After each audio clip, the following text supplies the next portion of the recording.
मेरे साथ जो इस वक्त शख्सियत बैठे हुए हैं, इनके बारे में बड़ी सारी बातें होती हैं। हमने भी सुनी जब मैं उत्तर प्रदेश में चुनाव यात्रा पर निकला, तो बहुत सारे नेताओं के बीच में एक नेता का नाम जो लिख के रखा हुआ था जिनसे मिलना है, वो ब्रिजभूषण शरण साहब हैं।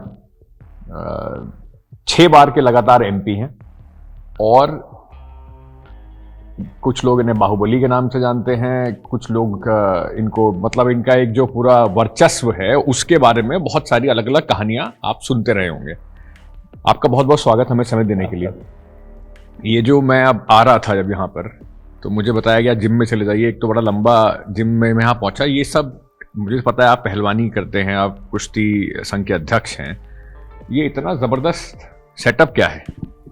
मैंने सन 1992 में स्वस्थ गोंडा, साक्षर गोंडा और हरा भरा गोंडा 3 विषय को मैंने 92 में लिया था।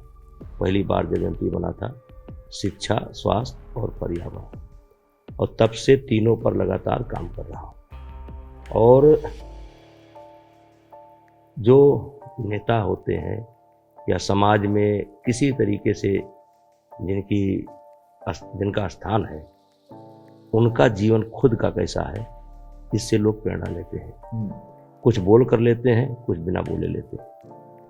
और इसलिए मैंने अपना ये दैनिक, हमारा नियम है कि मैं 6 बजे जिम में 6:15 बजे आ जाता हूँ, और गांव के बच्चे आ जाते हैं, आसपास के बच्चे आ जाते हैं, कुछ नीचे खेलते हैं, और 1-1.5 घंटा या 1.5 घंटा, 1.25 घंटा, 1.5 घंटा अपना स्वास्थ्य संबंधी कार्यक्रम जारी रखते हैं।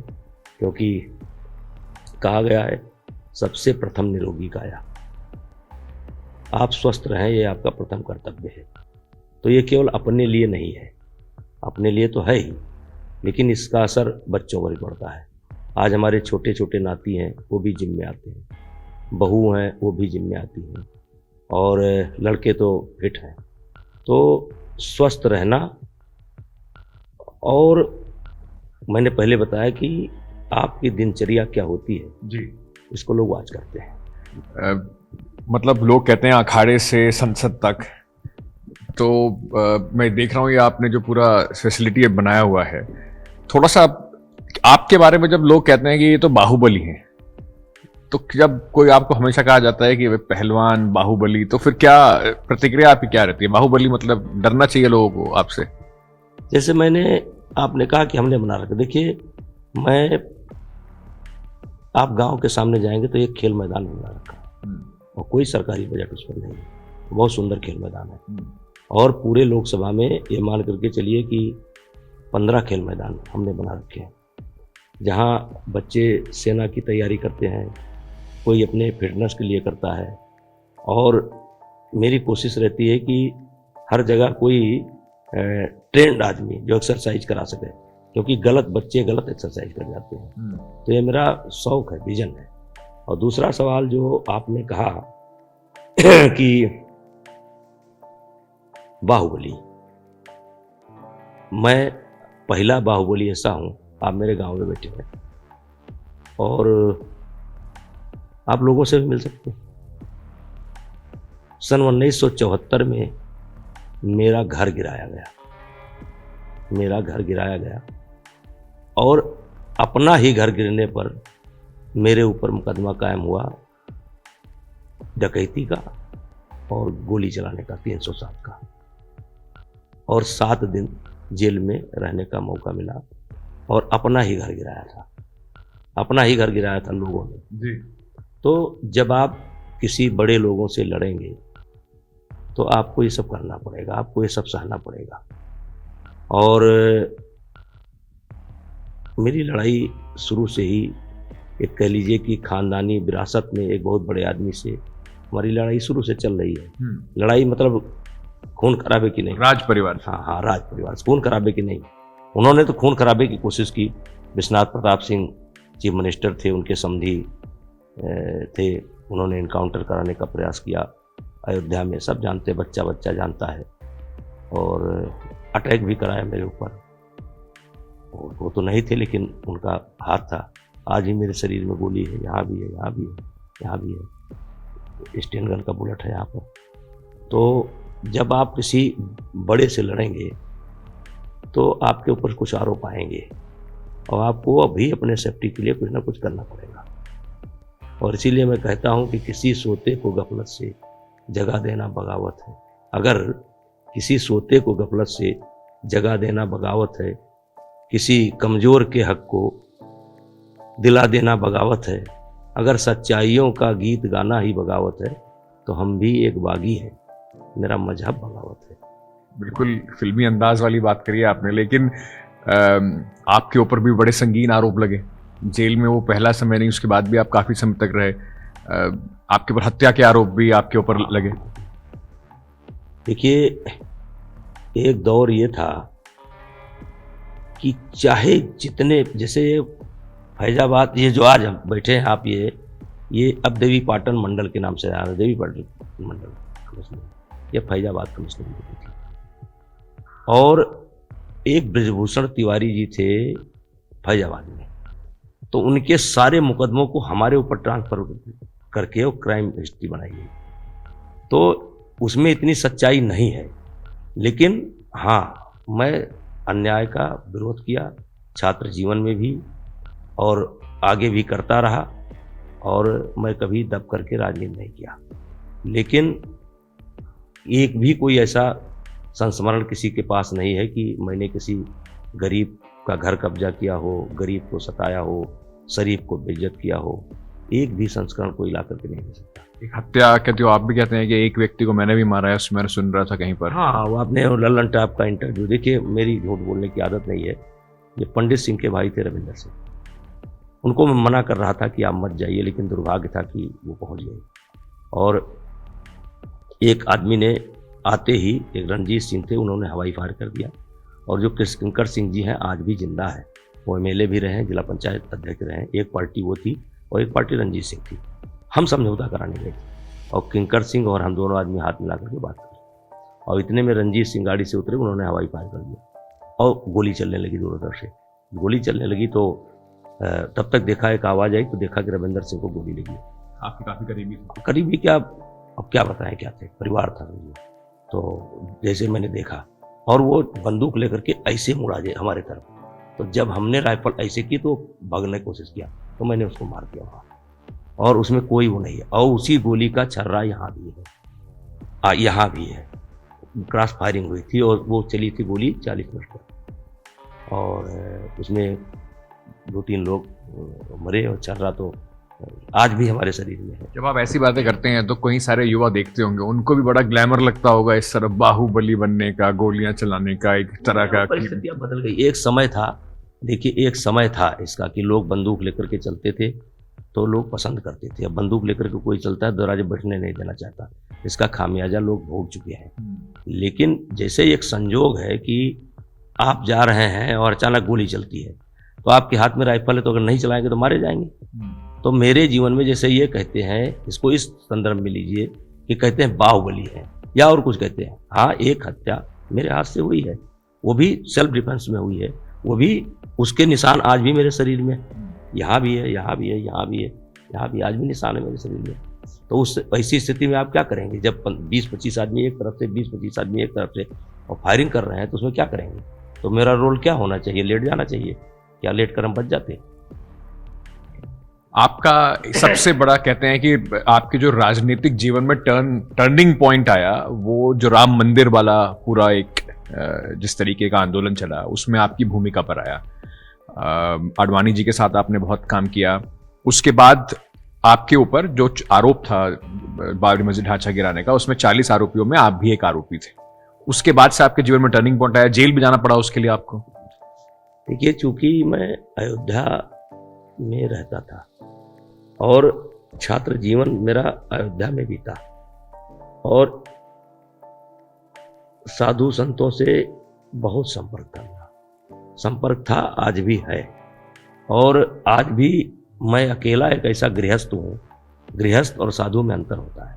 आज भी एक अकेला गृहस्थ हूँ कि हम जब हनुमानगढ़ी पर जाते हैं, अयोध्या में जाते हैं, तो जो हमारे लोगों के समकालीन जो संत थे, उनके जो शिष्य हैं, वो पैर छूते हैं, तो मैं रोकता हूँ कि आप पैर मत छू, तो कहते नहीं, मैं आप मेरे गुरुजी के भाई हैं।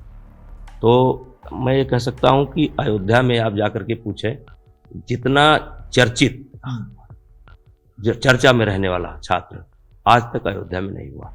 और मैंने अयोध्या में जो जरा सा भी चर्चा में आया तो किसी ने मंदिर कब्जा कर लिया, किसी ने ज़मीन कब्जा कर लिया, क्योंकि बाहर के लोगों के ज़्यादा हैं वहाँ पर। मैं ही एक आदमी हूँ कि मेरे पास एक कोठरी अयोध्या में नहीं है, और जबकि मेरी पूरी अयोध्या मेरी है। तो उस कारण मैं सबके संपर्क में रहा। जैसे हनुमानगढ़ी, अब हनुमानगढ़ी और विश्व हिंदू परिषद का तालमेल नहीं बनता था। वहाँ ज्ञानदास थे, वो उनका दूसरा राग रहता था, कभी कभी चंद्रा स्वामी आ जाते थे, कभी वो आ जाते थे। अब तो जैसे ज्ञानदास की और अशोक सिंघल की भेंट कराना है, कौन कराएगा?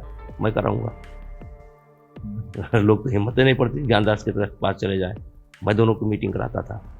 और उधर वो अवैधनाथ जी थे, वो पुत्रवत मानते थे, परमहंस जी थे, नित्य गोपाल दास जी हैं, या जितने भी हैं, मतलब आप कह लिए गृहस्थ होते हुए संतों पर बहुत अच्छा संबंध मेरा था।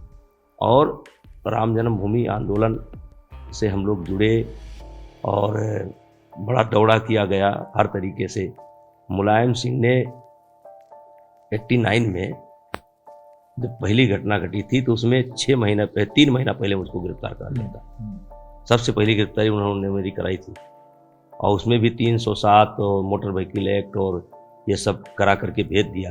तो मैं रात में अकेले सोचता था कि भाई इतना बड़ा आंदोलन चल रहा है और क्यों भगवान ने आपको यहाँ क्यों भेजा। तो फिर जब कारसेवक पूरे देश के बंद होकर के आने लगे अयोध्या में, और जब मैंने उनकी भोजन पानी सेवा की व्यवस्था किया, उमा भारती भी आई, उनकी भी व्यवस्था किया, तब मुझे लगा कि एक तो मेरी जान बच गई, क्योंकि मैं पुल पर रहता तो मारा जाता। तो एक तो भगवान ने मुझे बचाना था, और दूसरा ये कारसेवकों को, जो कोई साउथ से है, कोई मध्य प्रदेश से है, जिनको कौन पूछेगा। आपको पे ऊपर तो सीधे तोड़ने का आरोप भी लगा? नहीं, तोड़ने का आरोप तो देखिए, साजिश का आरोप, तोड़ने का आरोप आपके ऊपर लगे? देखिए, सच्चाई ये है कि आडवाणी जी ने कहा था कि इस बार प्रतीकात्मक कार सेवा नहीं, क्योंकि जो जमीन उत्तर प्रदेश गवर्नमेंट ने अधिग्रहण किया था उसको विश्व हिंदू परिषद ने परचेज कर रखा था, ट्रस्ट ने परचेज कर रखा था, और उसी अधिग्रहण को चुनौती दी गई थी, और 5 तारीख को जजमेंट आने वाला था। तो आडवाणी जी को पूरा विश्वास था कि जजमेंट फेवर में आएगा। अच्छा, मान लीजिए आ गया कि अधिग्रहण अवैध है, तो अधिग्रहण अगर अवैध है तो जमीन किसकी? विश्व हिंदू परिषद की। लड़ाई तो इतने थी ना कि गवर्नमेंट ने अधिग्रहण किया है वो गलत है, लेकिन जमीन तो इनकी थी, तब भी कार सेवा चलती। लेकिन 5 तारीख को जो जजमेंट रिजर्व कर दिया गया तो कोई स्टे हो गया, मतलब कि अब यहाँ कुछ हो ही नहीं सकता। तो सवेरे बहुत बड़ी चूंकि तैयारी थी कि कार सेवा चलेगी, मैं अंदर की बात बता रहा हूँ खुल करके कि कार सेवा चलेगी, कोई तोड़ने का इरादा नहीं था, और काम वहाँ चल ही रहा था। लेकिन उस दिन जब इलाहाबाद हाई कोर्ट ने स्टे कर दिया, तो एक तरह अगर कार सेवा चलती है तो हाई कोर्ट का, न्यायालय का अपमान होता है। तो इसीलिए नेताओं ने, आडवाणी जी थे, शेषाद्री जी थे हमारे संघ के, उमा जी थी, हम लोग थे, विनय जी थे, नित्य गोपाल दास जी थे, सारे लोग थे। और जब स्थिति उपस्थित हो गई पहले कार सेवक आए, उनसे कहा गया कि आप जाओ सरजू जी, बालू ले आओ, पानी ले आओ, तो बेचारे चले गए। क्यों लग गया बहुत बड़ा। जब दूसरी बार उनसे कहा गया तो उनके समझ में आ गया कुछ, और हमला कर दिया, सबको धक्का मार करके, सबको धक्का मार करके। किसी की सुन नहीं रहे? नहीं, किसी को नहीं सुना, कोई नहीं सुना, सबको ऊपर जाना पड़ा, नीचे कोई खड़ा नहीं पा लेता। तब जब हमला हो गया और ये हो गया कि बाबरी मस्जिद पर कोई डाल नोच रहा है, कोई तार नोच रहा है, कोई ये नोच रहा है, तो बदनामी हो ही गई। तो फिर हमारा रोल इतना है कि वहाँ जो स्टोर था वो एक कृष्णा गोयल थे, अभी भी हैं, वो हमारे आदमी थे, और हम लोग वहाँ कुछ काम चल रहा था तो रोज जाते थे। तो फिर हमारे समझ में आया कि अब तो बदनामी हो ही गई, तो कुछ काम किया जाए। तो हम और शंकर दास मर गए और देवेंद्र सिंह अभी जिंदा है। तो हमने स्टोर का खोला दरवाज़ा, और हमने गैती और ये निकाला और लोगों को देना शुरू किया। और इतना वो नहीं था कि आप यहाँ से वहाँ चले जाएं, अगर गहती भी गई तो हाथों हाथ गई, हाथों हाथ गई। फिर सब लोगों ने हम लोगों ने इशारा करना शुरू किया, क्या किया जाए, कैसे ये गिरेगा। तो फिर ये हुआ कि इसमें एक होल किया जाए। तो ये नहीं कि हम लोगों ने जाकर, क्योंकि आप जा ही नहीं सकते थे, और होल करना शुरू हो गया। गई थी उससे फिर कारसेवकों ने, कुछ ने वहाँ सरिया पड़ी थी तो उसको भी जुगाड़ बना लिया, जुगाड़ करके। और इतना वो था कि कोई किसी का सुन नहीं रहा था। आप सोचो कि जब पहला गुम्मद गिरा है, 3-4 आदमी 5 आदमी उसके ऊपर चढ़े थे, मना करने के बाद कोई नहीं आया, सब और गिरे मर गए। और एक मारुति बहन हमारी थी, अकेले वही चल रही थी उस दिन, क्योंकि वो रोज जाती थी वहाँ, और कृष्णा गोयल जी इस्तेमाल करते थे। तो उसी बहन को घर से चलने दे रहे थे, उसमें जिसको चोट वोट लगती थी उसको जो है करने देते थे। तो आपका रोल तो उसमें रहा ही। हाँ रहा, ठीक है, कोई दिक्कत नहीं। कुछ उसका मलाल है आप? नहीं, कौन मलाल, क्या मलाल है। जब मीर बाकी ने तोड़ा, जब उनको मलाल नहीं है तो हम लोगों ने ठीक किया, तो इसमें क्या मलाल है। मैं थोड़ा चुनाव के ऊपर आ जाता हूँ। क्या स्थिति बन रही है इस बार? लोग कह रहे हैं कि जो एमएलएज हैं यहाँ पे, जो आपके लोकल प्रतिनिधि हैं, उनके खिलाफ गुस्सा बहुत है। ये माना जा सकता है कि कई ऐसे एमएलए थे जिनके खिलाफ गुस्सा था, लेकिन ये सब सारी बातें खत्म हो चुकी हैं। ये चुनाव बिल्कुल मोदी जी के नाम पर, योगी जी के नाम पर हो रहा है। ये सब छोटे मोटे भेद सब जो है समाप्त हो चुके हैं, क्योंकि सामने वाले ने भी बहुत अच्छा कैंडिडेट नहीं दिया। अखिलेश यादव जी ने भी जिस प्रकार से कैंडिडेट दिए हैं, जिस प्रकार से लोगों की जिंदगी खराब की है, तो हम कह सकते हैं कि उसमें सबसे बेहतर बीजेपी ने ही दिया है कैंडिडेट। कम से कम सिटिंग विधायक को दिया है। तो सिटिंग विधायक से कुछ नाराज होते हैं तो उसके पक्ष में भी कुछ लोग होते हैं, ऐसा नहीं कि सबके सब जो है पक्ष में नहीं होते हैं। से बात कर रहे थे, कह रहे थे कि इस बार तो सांसद साहब को बहुत मेहनत करनी पड़ रही है क्योंकि नाराजगी बहुत है लोगों। नहीं, हो गया। हमने सबसे पहले क्या काम किया कि हमने ये जी हमारे इस देवीपाटन मंडल में 20 विधानसभाएं आती हैं, और वैसे अगल बगल भी मैं जाता हूँ, जैसे अयोध्या गया हूँ, अब तक 28 विधानसभाओं पर मैं जा चुका हूँ। लेकिन देवीपाटन मंडल की जो हमने शुरुआत की, सबसे पहले शुरुआत की मैंने असंतुष्ट लोगों की बैठक बुलाई, ना कि संतुष्ट लोगों को, असंतुष्ट लोगों की बड़ी बैठक बुलाई। और हर विधानसभा में एक एक बड़ी बैठक करके पहले उनका असंतोष दूर किया, उनका जो है जो असंतोष था उसको दूर किया गया। और चाहे कैंडिडेट अच्छा हो या खराब हो, कोई हो, हमारे देवीपाटन मंडल में आज के तारीख में कैंडिडेट को लेकर के कोई आलोचना नहीं, क्योंकि ये चुनाव सीधे मोदी जी के नाम पर लड़ा जा रहा है, सीधे योगी जी के नाम पर लड़ रहा है। और मैं आपको बताऊं, ये चुनाव गरीब लड़ रहा है, गरीबों में कोई भटकाव नहीं है। हाँ, तो क्या जो आपका एक कुछ बयान भी बड़ा चर्चा में आया, ओबीसी को लेकर भी आपने कुछ बातें कही, तो लोग इसीलिए कहते हैं कि ये तो देखिए बीजेपी की बी टीम। मैं जानबूझ करके बयान नहीं दिया। मैंने देवीपाटन मंडल में आज के साल भर पहले मैंने एक सर्वे कराया था, उसमें बड़ी जानकारियां निकल करके आई। तो मैंने देखा कि यहाँ जो मुस्लिम समाज है वो 90% जो है वो हिंदू से कन्वर्ट है। और हमने अपनी तरफ से नहीं करा, मैंने उन्हीं मुस्लिम नेताओं के जो बुजुर्ग लोग उनके बयान लिए, उन्होंने, अब उनको नहीं पता था कि हम करा रहे हैं, और फिर बाद में मैंने बता भी दिया कि बताओ सांसद जी करा रहे हैं, तो वो निकल करके आया। तो उसी में मेरी थोड़ी रुचि बढ़ी कि जरा देखा जाए कौन कौन है। फिर इतिहास को भी थोड़ा सा आप लोगों से जैसे चर्चा होगी, कुछ आपसे चर्चा होगी, कुछ आपसे चर्चा होगी, तो उसी में निकल करके आया कि ये तो हिंदू थे। और ये कहते हैं कि 1200 वर्ष हमारे बुजुर्गों ने राज किया है, तो टीपू सुल्तान के समय आपके दादा या परदादा जो होंगे वो कन्वर्ट हुए हैं, तो आप 1200 वर्ष कैसे राज किया। टीपू सुल्तान कब टीपू सुल्तान थे? हमको लगता है अंग्रेजों से लड़े हैं वो टीपू सुल्तान, और उसी समय इनके परदादा कह लीजिए वो कन्वर्ट हुए हैं, हिंदू से हुए हैं। तो ये कोई हमारा आरोप नहीं है, हमारा ये कहना है कि मैं तो अपने क्षेत्र में जाता हूँ, लोगों से कहता हूँ कि भाई देखिए आप मुसलमान हैं, आप मुसलमान धर्म में रहिए, हमें कोई आपत्ति नहीं है। क्योंकि आज हम आपको मिलाना भी चाहें तो सबसे बड़ा सवाल है रोटी बेटी का सवाल पैदा होगा। अभी उतनी बड़ी मानसिकता नहीं, संकीर्ण मानसिकता, रोटी बेटी का सवाल होगा। हो सकता है लोग बेटी ले लें, लेकिन बेटी देना, तो ये तो देखा जाएगा आगे चल करके। लेकिन मेरा जो आशय रहता है, मैं ये बताता हूँ कि 5 पीढ़ी पहले आपका ब्लड और हमारा ब्लड, ये भाव हमारे अंदर पैदा हो जाए।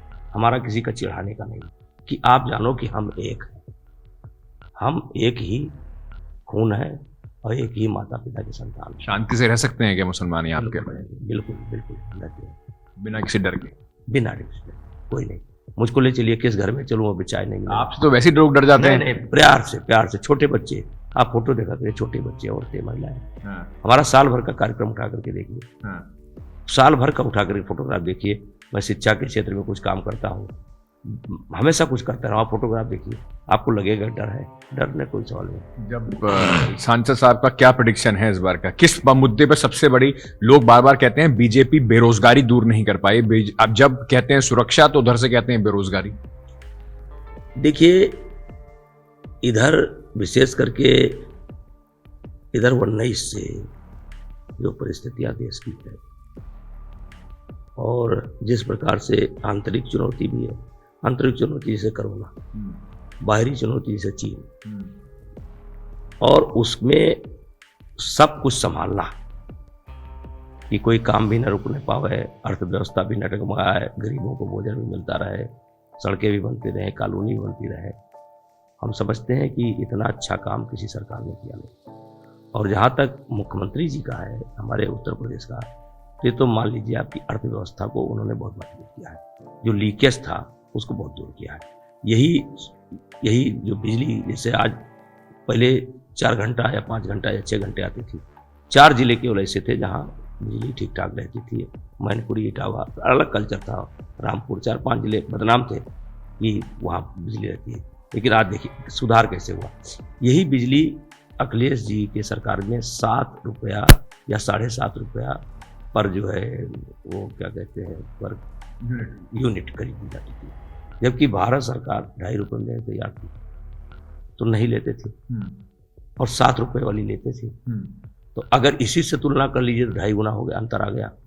और एक्साइज से भी, मतलब हमको जहाँ तक जानकारी है कि 12,000 करोड़ रुपए तक, जब पोंटी चड्ढा का पूरा सिस्टम चलता था 12,000 करोड़ का सिस्टम था, और इस समय एक्साइज से 36,000 करोड़ का पर ईयर जो है इनकम है। तो बाबा ने अर्थव्यवस्था को मजबूत किया, बड़े लीकेज बंद किए, और उसके कारण विकास के काम नहीं प्रभावित हुए। और एक चीज़ आप जान लीजिए कि मुख्यमंत्री जी ने ये नहीं देखा कि हम कहाँ जाएंगे, मुझको 5,000 आदमी सुनने आएगा, कहाँ जाएंगे तो हमको 2,000 आदमी सुनेगा। वो दौड़ा बहुत करते रहे कोरोना काल में भी। और सांसद साहब, इतना सारा काम करने के बाद भी जब चुनाव भी आते हैं, मोदी जी की मैं पीछे तस्वीर भी देख रहा हूँ, वहाँ आपने लगाई हुई है, योगी जी की भी तस्वीर लगी हुई है, बाकी सारे नेताओं की भी लगी हुई है। जब चुनाव आते हैं तो उसके बाद फिर प्रधानमंत्री जी कहते हैं कि देखिए साइकिल पर ही क्यों बम रखा। लोग अब ये, आप क्योंकि समाजवादी पार्टी में भी रहे, तो अब कह रहे हैं कि लोग जो आम आदमी की सवारी है उसका अपमान करने का क्या मतलब है? आपको इस तरह के बयानों को औचित्य है क्या कोई? क्योंकि कई घटनाएं घटी, साइकिल पर एक आसानी से आदमी निकल जाता है, आसानी से आदमी निकल जाता है। बम तो गाड़ियों में भी रख देते हैं। हाँ, गाड़ियों में रखते हैं, लेकिन जैसे आसानी से साइकिल पर जो है आदमी कहीं भी घुस जाता है। तो ज़्यादातर घटनाएं घटी, उसे संदर्भ में नाम ले लिया, और कोई ऐसा हमको नहीं लगता कि अखिलेश यादव कह रहे हैं आम आदमी की सवारी की बेइज्जती कर रहे हैं मोदी। ठीक है भाई, आम आदमी की सवारी तो आम आदमी के, जैसे एक्सीडेंट भी हो जाता है, मोटरसाइकिल का भी एक्सीडेंट हो जाता है, ट्रैक्टर का भी एक्सीडेंट होता है, घटनाएं घटती रहती, लेकिन वो कोई साइकिल का वो नहीं है। एक मुँह से जब आप भाषण करिए तो कुछ फ्लो बनता है, उसमें चीज़ें निकलती हैं। तो कितना सांसद जी प्रेडिक्शन है आपका इस बार का? गोंडा के इलाके में जो सीटें हैं उस पर कितनी जीत रही है भारतीय जनता पार्टी? और ईमानदारी से बताइएगा, आप साफ गोई से बात करते हैं तो बिल्कुल ईमानदारी से बताइएगा, ये मत कहिएगा बिल्कुल हमारी वैसी लहर चल रही है।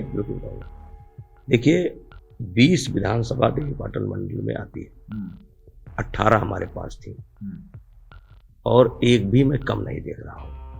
18 के 18 दोबारा? हाँ, 18 भी हो सकती है, 19 भी हो सकती है, 17 भी हो सकती है। अभी तक की जो हर जगह की रिपोर्ट आ रही है उसमें ऐसा नहीं है कि बीजेपी को नुकसान नहीं हो रहा, जबरदस्त नुकसान हो रहा है। मैं आपको बता रहा हूँ, 18 सीट थी, 19 भी हो सकती है, 18 भी हो सकती है, 17 भी हो सकती है, 16 नहीं हो सकती। या तो एक सीट बढ़ेगी या एक का नुकसान होगा, पर उससे ज्यादा कुछ नहीं। एक वो है, 1 2 3 मार्जिन लेकर के चलना पड़ता है। मैं कोई गणतज्ञ नहीं हूँ, हाँ। ना मैं कभी कोई सर्वे वर्वे कराता हूँ, गणतज्ञ नहीं हूँ, लेकिन मैं जो देख रहा हूँ 20 सीट थी देवीपाटन मंडल में, और मान करके चलिए कि 90% रिजल्ट है। कुछ ब्राह्मण ठाकुर नाराजगी, लड़ाई झगड़े का कुछ नुकसान भारतीय जनता पार्टी को हो रहा है? क्योंकि जगह जगह बात हो रही है कि ठाकुरों से ब्राह्मण बड़े नाराज चल रहे हैं, योगी जी ने जिस तरह से ठाकुरवाद फैलाया है।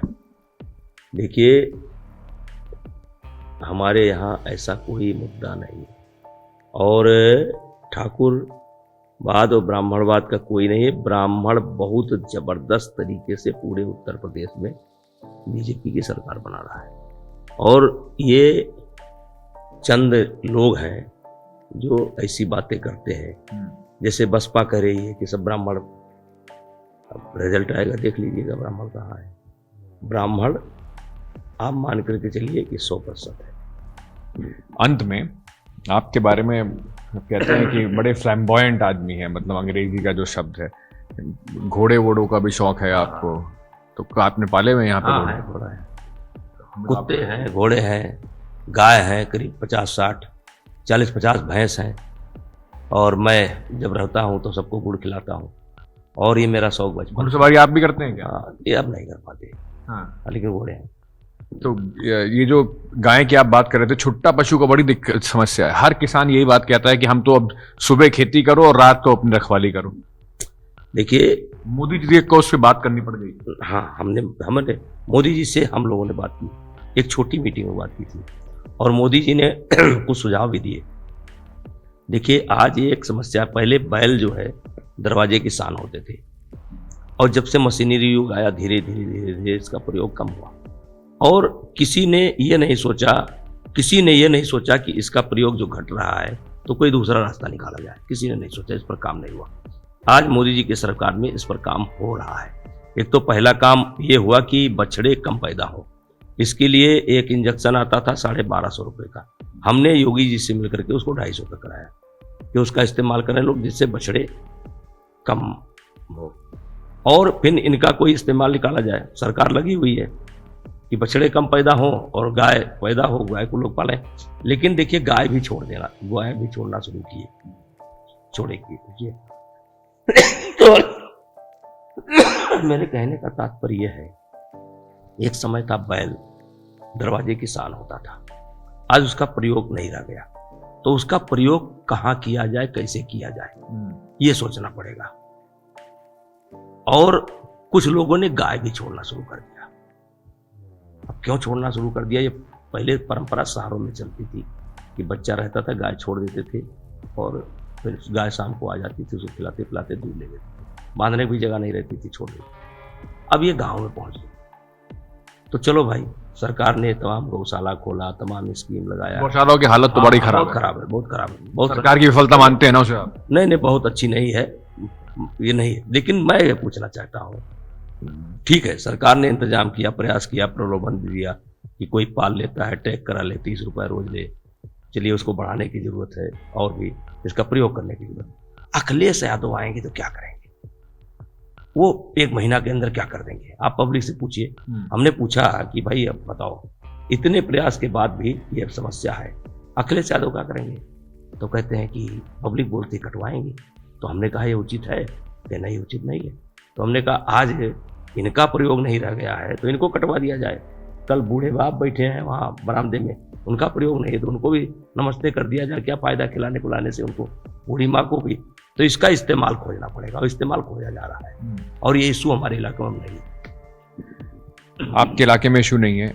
हेलीकॉप्टर भी है क्या आपके पास? मुझे किसी ने बताया कि हेलीकॉप्टर भी। अरे है, खड़ा है, यहीं खड़ा है? हाँ, यहीं सामने खड़ा है। तो हमें दिखा दो दीजिए। हाँ, देख लीजिएगा, अभी जाते समय आपके साथ चल रहे हैं हम अभी देखने के लिए। नहीं, हम तो लोगों से मिलेंगे, आप जरूर देख लीजिएगा, वहीं बगल में घोड़ा है, आपके साथ भेजेंगे किसी को। तो हेलीकॉप्टर, और कितने ऐसे आपको लगता है एमपी होंगे इस देश में जिनके खुद के घर में हेलीकॉप्टर और घोड़े खड़े हैं? अरे बहुत लोग हैं, बहुत लोग हैं, बहुत पैसा कमाया लोगों ने। अब इसको पैसे से ही मत लीजिए, लेकिन बहुत लोग हैं। तो आपको जब जाते हैं अपनी रैली वैली में तो अपना ही हेलीकॉप्टर लेके जाते हैं? नहीं, हम जैसे ये थोड़ा है कि हर रैली में हम तो गाड़ी से चलते हैं। हाँ। लेकिन जैसे अब चुनाव है, अब गोरखपुर जाना है, कैसे जाएंगे? गोरखपुर से आकर के गोंडा भी आना है, तो उसका इस्तेमाल करते हैं। स्कूल कॉलेज है, अब जैसे हमारे 5-6 जिले में स्कूल कॉलेज है, अब मैं बच्चों से मिलना है तो जाएंगे अपने। लोग यही कहते हैं यही है बृजभूषण जी की ठसक हाँ, ये है, रहना चाहिए, कोई दिक्कत नहीं है। है, यही चलना है। लोग चोरी चोरी करते हैं, हम खुलकर करते हैं। खुल के हाँ, चोरी चोरी करते हैं ना, सबके पास है। के पास है, कुछ लोगों ने दबा रखे हैं, आप सीधा हाँ, दिखा सबके पास है। हमारा हम दबा क्या भाई, हम तो कोई ऐसा तो है नहीं कि नंबर 2 का कोई मामला है। हाँ, ठीक है, लेकिन कुछ लोग चोरी चोरी करते हैं। तो शौक है आपके? शौक नहीं, जरूरत है। जरूरत है।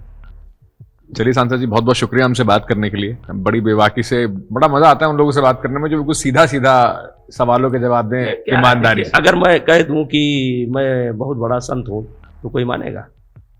आपने कहा कि आप दबंग हैं, आपके बारे में बड़ी चर्चा है, तो अगर कह दूं नहीं मैं जो है एक बहुत बड़ा सन्यासी हूं, कोई मानेगा?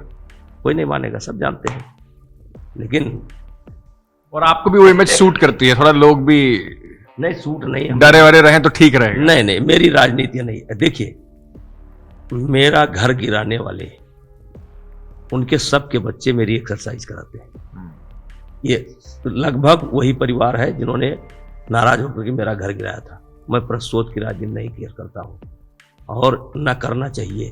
गलती इंसान से हो जाती है, जोड़ने का काम मेरा है, मैं जोड़ता हूँ।